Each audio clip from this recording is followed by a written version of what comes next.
na, ma'am. Ay, Upo ka muna. sige.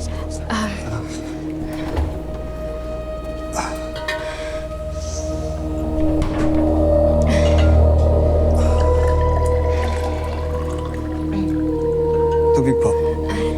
Thank you.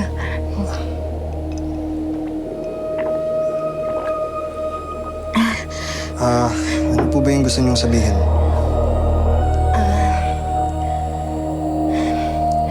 Oh, teka, akin yan. Pasensya na, Sarge. Pampalakas ng loob. Sarge, sa'yo ko pagkakatiwala yung sasabihin ko sa'yo, Kasi nakita ko naman kung paano mo sinalo yung bala para kay Yamyam. Kaya wag mo kong bibiguin, Okay, ma'am. Ano po yun? Okay. So yung best friend ko, di ba si Ruth? Yung asawa niya si Mateo, di ba nasangkot siya dun sa krimen? Yung nakawan dun sa jewelry store? Oh. O, di ba? Tapos, after nun, yun yung renade niyo yung bahay. Tapos, di ba nga, dun kayo pumasok. Tapos, malapit nyo na maburl si Yamyam. Pasensya na, ma'am. Mali po namin yun. Ay, hindi, okay lang. Kasi doon naman tayo first nagkakilala.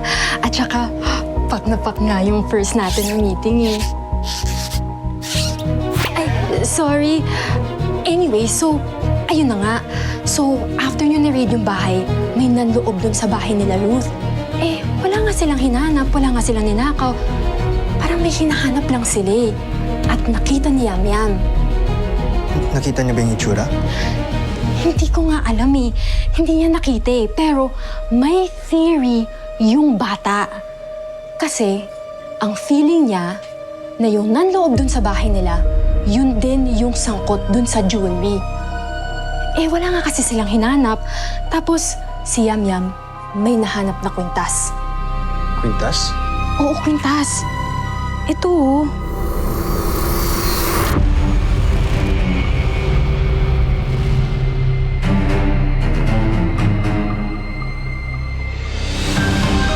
Pwede bang pera muna? Sure.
Siya ang leader ng robbery ng jewelry store.